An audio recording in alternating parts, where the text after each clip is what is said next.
வாழ்வோம் வாழ்விப்போம். அப்போ ஒருவருக்கு தெரிவது என்பது பெரிதல்ல, தெரிந்தவர் அதை சொல்வதுதான்.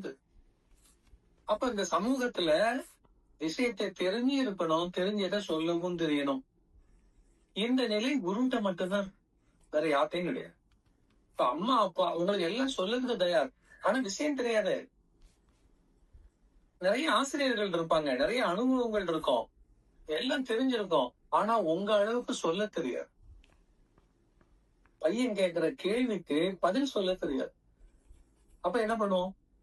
சில ஆசிரியர்களும் டென்ஷன் ஆயிரும். பையன் ஏதாவது கொஸ்டின் கேட்டான்னு வச்சுங்களேன், என்ன ஆயிரும்? டென்ஷன் ஆயிடுவாங்க. அவனை தேவையில்லாம அடிக்க ஆரம்பிச்சிருவாங்க, விரட்டிடுவாங்க. அப்ப அவருக்கு தெரிஞ்சிருந்த என்ன பிரயோஜனம்? ஒரு விஷயம் உங்களுக்கு மட்டும் தெரிந்திருந்தால் அது யூஸ்லெஸ். நல்ல ஞாபகம் வச்சிருங்க. இப்ப நான் தமிழ் நல்லா படிக்கிறேன், எனக்கு தமிழ் பக்காவா தெரியும். யூஸா?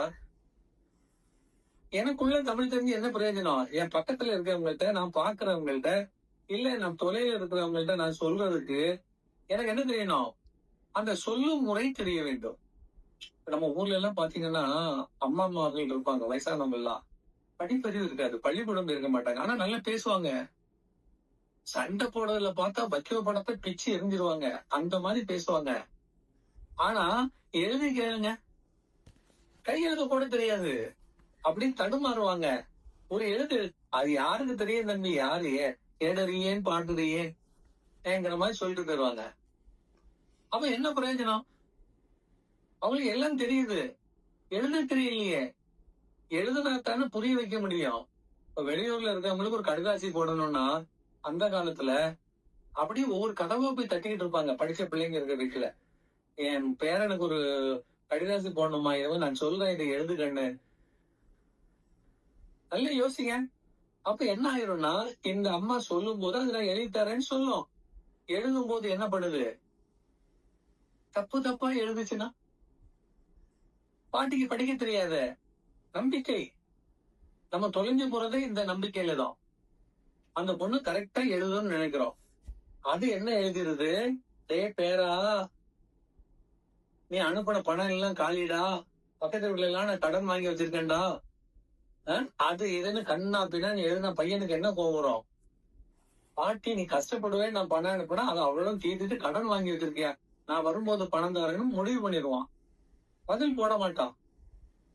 இந்த பொண்ணு பண்ண வேலை. ஆனா இந்த பாட்டிக்கு தெரியாது. பாட்டி நல்ல பாட்டி தான், ஒரு பைசா செலவு பண்ணல, அவன் கொடுத்த காசெல்லாம் அவனுக்கே சேர்த்து வச்சிருக்குது. ஆனா என்ன கெட்ட பேரை வாங்கி கொடுத்துருக்குது?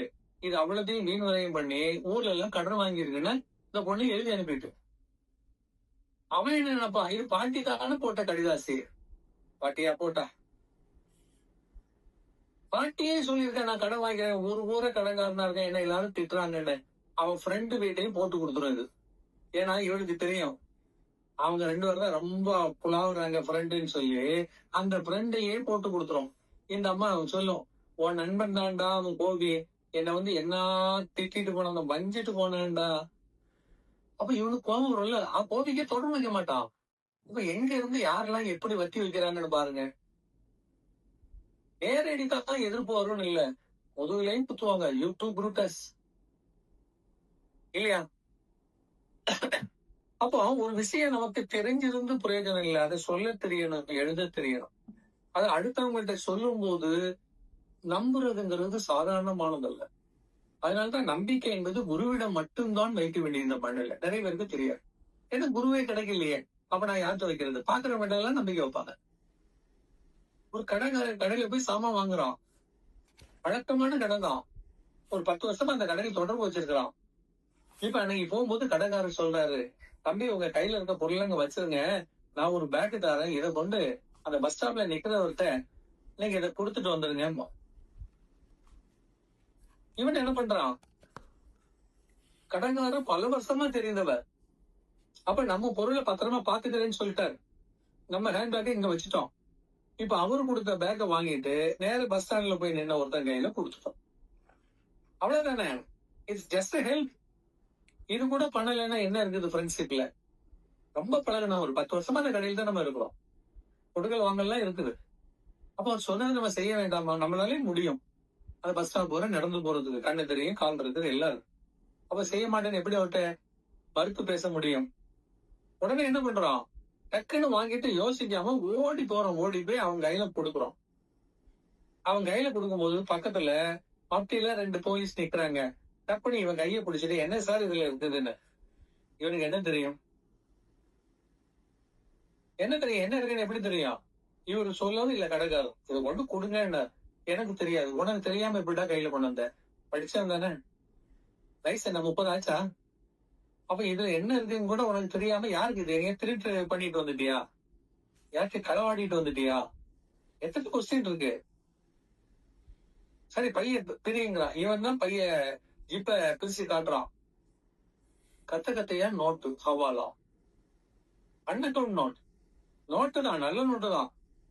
பட் அன்அக்கவுண்ட் ஏதடா பார்த்தா அது எப்படி ஒரு 50 to 70 lakhs இருக்கும். இவன் பதறிட்டான். சார் இது எனக்கு தெரியாது. இப்படி தம்பி, உன் கையில இருக்க, இப்பவும் உன் கையில தான், பேக்கும் உன் கையில இருக்கு, பணமும் உன் கையில இருக்கு. எனக்கு தெரியாதுன்னா எப்படி? நாங்க என்ன ஃபுல் ஆர்டர். இப்ப என்ன ஆச்சுது? இவங்க 2 பேரும் சொல்லிட்டீங்க போதே பக்கத்துல இதை வாங்குறதுக்கு நின்னார்ல, அவன் அழிவிட்டான். நைசா அழிவிட்டான். இவன் சொல்றான் அந்த கடைக்காரர் தான் தந்தாரு. ஏன் தந்தாரு? இவர்கிட்ட கொடுக்க தந்தாரு. திருப்பி பார்த்தா ஆழக்கடம். சார் இங்க நின்னார்ல அவர்கிட்ட தான் போயிட்டான். மாட்டினது இவன் மட்டும்தான். நல்ல யோசிங்க. மாட்டினது யாரு? இவன் தான்.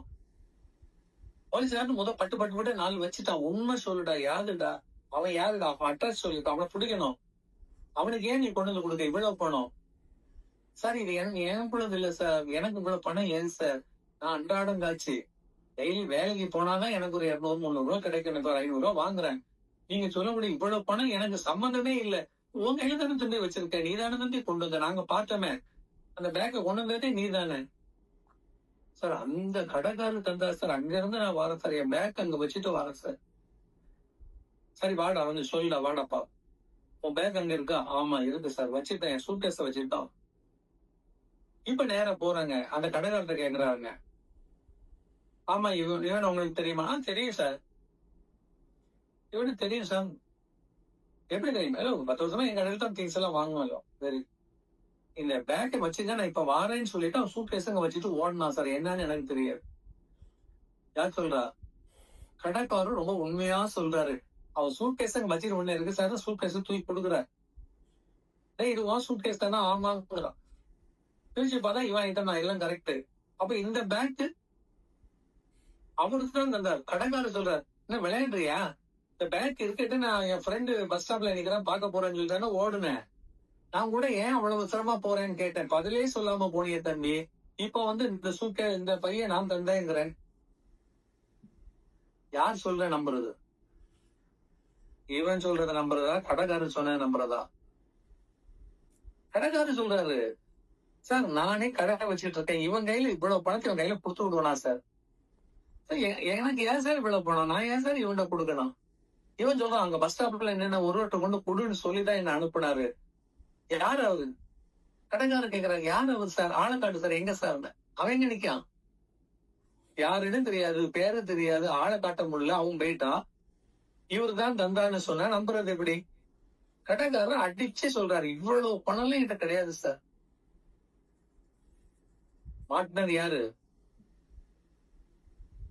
நம்பிக்கையோட இவதானே நம்பினாரு. இப்ப நம்பிக்கை எங்கே உங்களுக்கு விரயம் பண்ணுகிறது?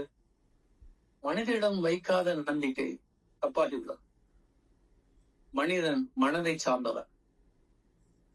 ஏன்னா மனம் ஆசிலேட்டட், நிமிடத்திற்கு நிமிடம் மனம் மாறிக்கொண்டே இருக்கும். அப்ப அந்த மனிதன் போய் நீ வந்து இந்த வலிக்கிற தண்ணீர கால் வைக்கிற மாதிரி வாசம் உள்ள இடத்துல வச்சீங்கன்னா கால் வலிக்கிட்டு போயிடும். மனுஷன் வைக்கக்கூடாது நம்பிக்கை. இப்ப உடனே சொல்லுவோம், பெரியவங்க எல்லாம் அப்படித்தானே சொல்லிருக்காங்க, நம்புன்னு சொல்லிருக்காங்க இல்லையா? நம்புறது என்பது வேறு, அவர்கள் சொல்வதை அனுசரிப்பது என்பது வேறு. ரெண்டுக்கு வித்தியாசம் இருக்கு. நம்பிக்கை என்பது மாறாததாக இருக்க வேண்டும். ஒன்ஸ் நீங்க வச்சுட்டீங்கன்னா அதான் நம்பிக்கை. சார் நேத்து அந்த கோயிலுக்கு போன அந்த சாமியை நம்பினேன், இன்னைக்கு இந்த சாமியை நம்புறேன். இவரு நேத்து ஃப்ரெண்டா இருந்தாரு, அவங்க 10 வருஷத்துக்கு முன்னாடி ஃப்ரெண்ட், இப்ப எல்லாம் பக்கத்துல வரதே இல்ல சார். இது நம்பிக்கை இல்ல சார். இதுக்கு பேர் நம்பிக்கை கிடையாது. நம்பிக்கை என்பது வரக்கூடாது, வந்துட்டா மாறக்கூடாது. நம்பிக்கை என்பது வரக்கூடாது, வந்துட்டா மாறக்கூடாது. அதுக்கு பேர் தான் நம்பிக்கை.